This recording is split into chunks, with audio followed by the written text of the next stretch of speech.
Tomorrow is April 1st. 4 years since the brutal murders of Sam, Nabil, and Gavin. Needless murders committed for pure greed and his own continuing course of criminal conduct.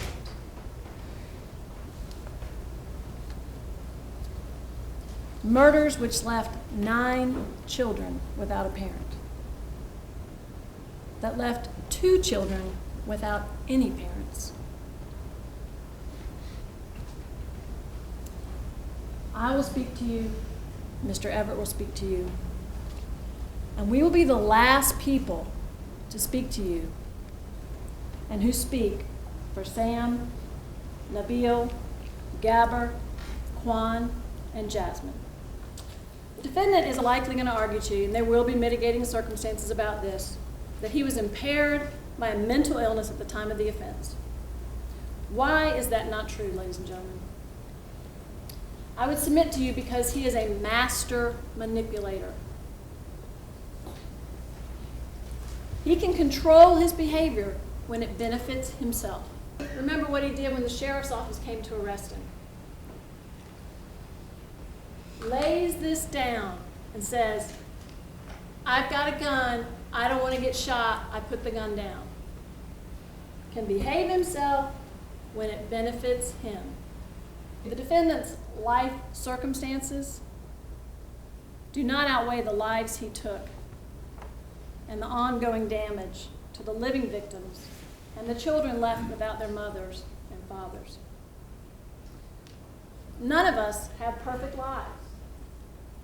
All of us have suffered pain and sorrow, and maybe there are things we desperately wanted that we just didn't get. But it's not a license for taking a life or for taking 5 of them. I can't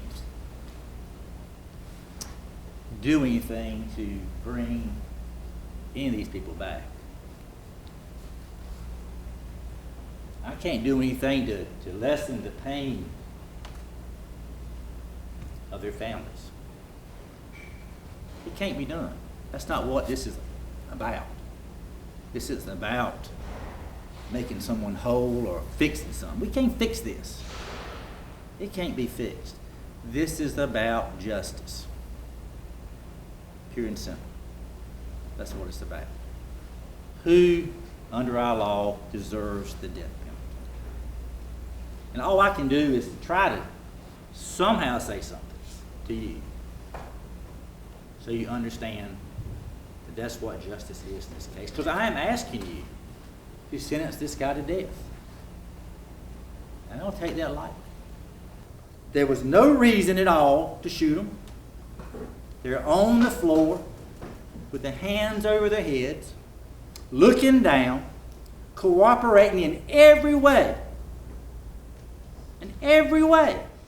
In the last minute or 2 of Nabil Al-Majani's life, that's where he is.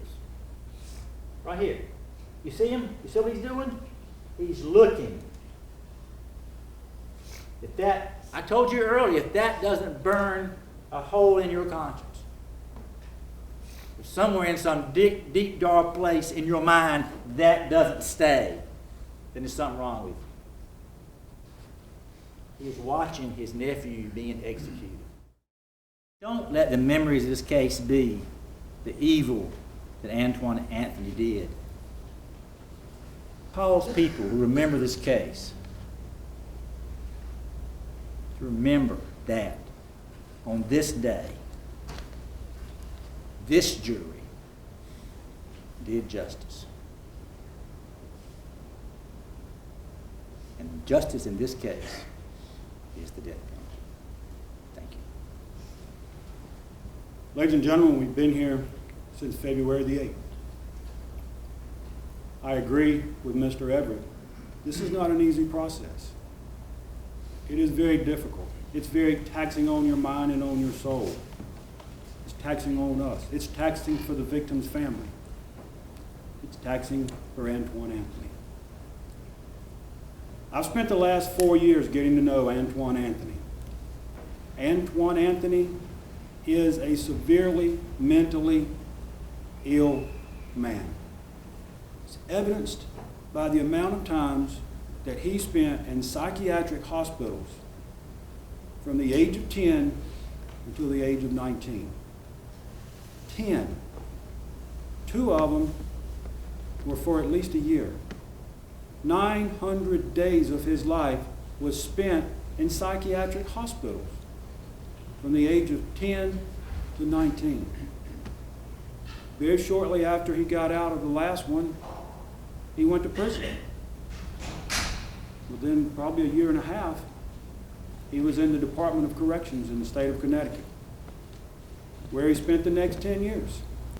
How many times have we heard experts talk about Antwan Anthony saying, I just wanted to be normal. That's all I've ever wanted, was to be normal. I wanted to be like the other kids in school. Antwan Anthony knows that he is going to spend the rest of his life in prison, whether you decide he deserves life without parole or he decides to die. That's your choice. He knows that he will die in prison, one way or the other.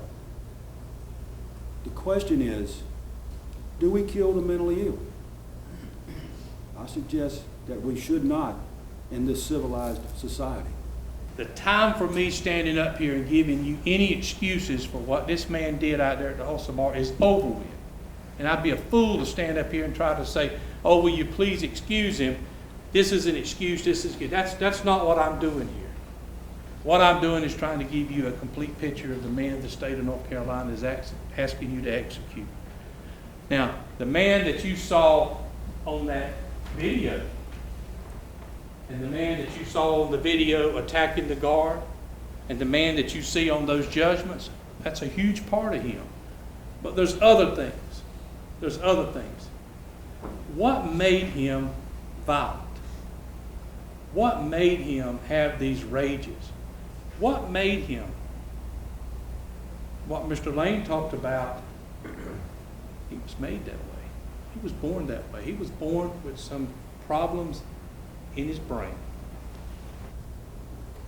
A mentally ill person down here trying to make decisions on his own. If you vote no on issue 4, it's a life without parole.